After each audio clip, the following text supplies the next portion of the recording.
You have kids in school. How many of you have been on the PTA before? Good. Okay. But what I'm saying is that I remember my daughter, she's in a school in Virginia Beach. And she was always talking about, but when the time when I called to see all the teachers, you know, and many of them were nervous. But I called, and sometimes I go into the school, and I walk around the school. Hello, how are you? My influence must be felt there. My influence must be felt. Go to the PTA. My influence, even if I'm just sitting down, and I ask a question, my influence must be there. I must hear what is going on. Who are the people teaching? What are they teaching? I must be there, I must listen, I must challenge. Because if I'm going to expect revival to come, and not just I must challenge, I must help. Because I want the influence that I have to come to bear there. Media, where information is interpreted through the lens of good or evil. When you hear things on the media that you don't think is right, ring up. On the radio, I remember ringing up the radio station once and saying, "Ah, comes in the middle of the day, I'm driving my car, and you're playing all kinds of nasty music, swearing and cursing in the middle of the day." And they say, "Oh, well, you must pick up the phone." When lies are perpetrated through the media, we must be skilled at media, understand media and the medium that comes through newspaper and comes through, you know, the medium of radio and television, and also have a ministry that understands the way the media operates. Encourage people to be journalists or Christian. And one thing about Regent University is that a lot of people come there because they want to maintain their Christian stance, but yet be proficient and professional, you know, as whether it's media or the arts, then you can. We have a tremendous communications department that people do plays and so on and so forth. Fantastic. First class. But people are born again. People are Christians. First class actors and plays and pantomime, you name it, it's all there. But we must have impact on the medium of media. Television, radio, we must be felt on the airwaves. The arts, whether you like it or not, the arts occupies people's minds. Expression, how people express themselves. Where values and virtues are celebrated or distorted. We need to encourage young people to express themselves in a way that accentuates what Jesus is teaching us as believers. And you don't have to just be, you could just be a ballet dancer or something, but you do it when people ask you, "You're excellent." You can just begin to share with them. When you are good at something, somebody will always ask you, "How did you get there?" And that's opening for testimony. My son is a musician at Berkeley in Boston, one of the top music schools in the country.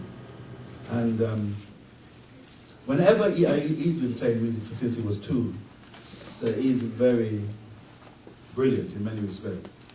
And he always remembers where he comes from in the church. And whenever he's playing and people ask him, you know, about his background, he would tell them, you know, your gifts will give you favor and bring you into great places. God will do that. Lift you up. So when you get there, you represent him. So we have people in the mountain of the arts. And we mustn't become anti-artistic in our church. That church people must be bland and boring and dry. But we must be people that are celebrating culture, celebrating arts. And have our people who are Christians in, you know, acting and doing dramatization and so on and so forth, so that their influence can be felt in those areas. And when we see things which are blasphemous and so on, we must also be articulate in how we are annoyed about that. Again, religion where people worship the true God and living God or false God, true and living God or false. And again, any society that's going to be transformed, you have to understand the dynamics of religion. Islam as a global strategy for the Islamicization of the world. You know where they're beginning from? Right here in America. They have a strategy, and their strategy is to first of all penetrate the university campuses. You'd be surprised at clandestine, surreptitious meetings taking place where young scholars are recruiting Muslims from the West.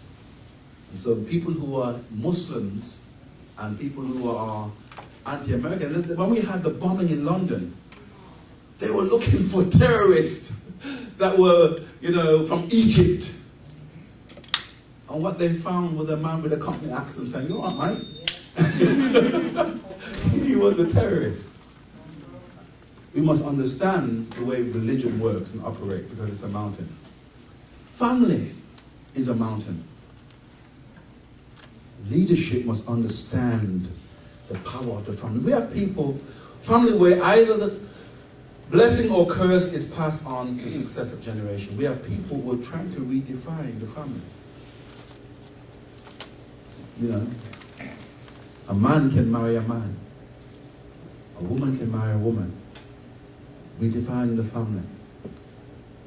And we are silent about it. They're passing laws.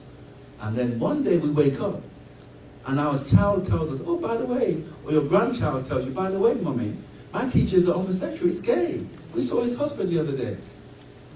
And you will, "What happened?" You realize, but it's too late. At the time when we should have voiced our spleen, we were quiet. But any society, any medium that's going to affect society must understand the power of the family. It's the family that makes up the society. And in the church, and in the Christian faith, we must endorse God's idea of the family. We must be people that celebrate and defend what God teaches about the family. And the family is one of the mountains of influence. And again, business. If we're going to be people that are going to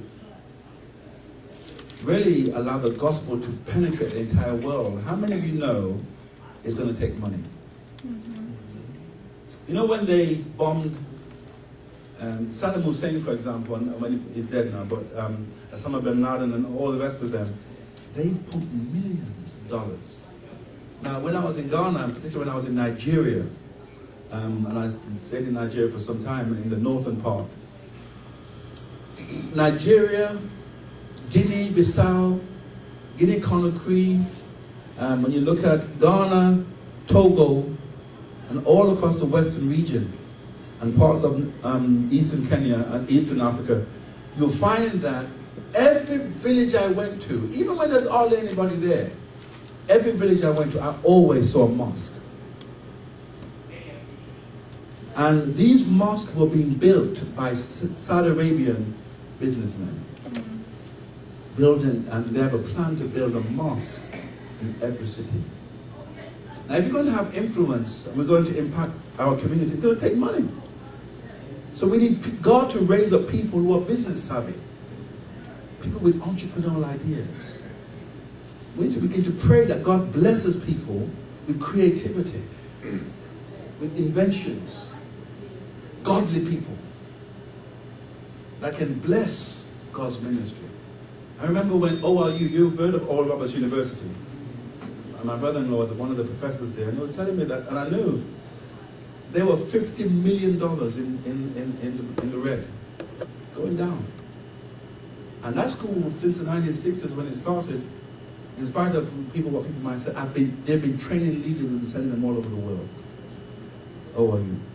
When I was in Africa, a lot of African students and pastors came from that school. And they were being closed down.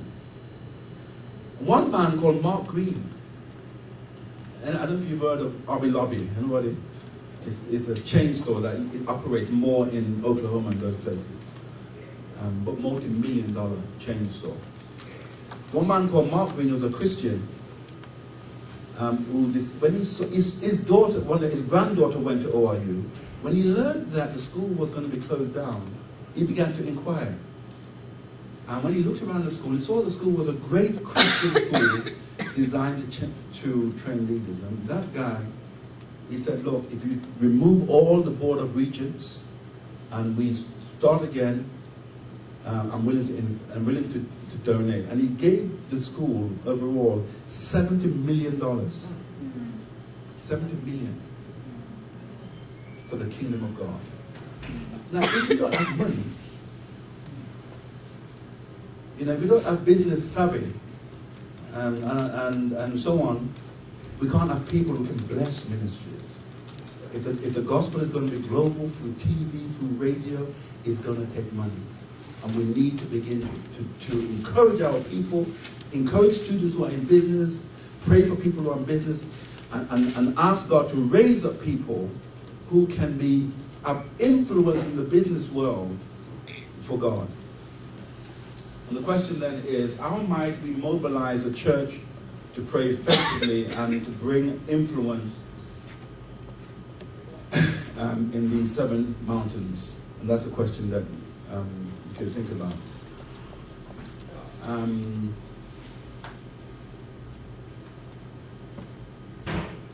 Right. And so, what I'm saying here, I don't want to go further than that, is that training and teaching for deployment, and training that we want the gospel to, and I see myself as a coach in that I want to begin to raise people up, infuse them and empower them so that they can take on great things for the gospel and for God. Any questions?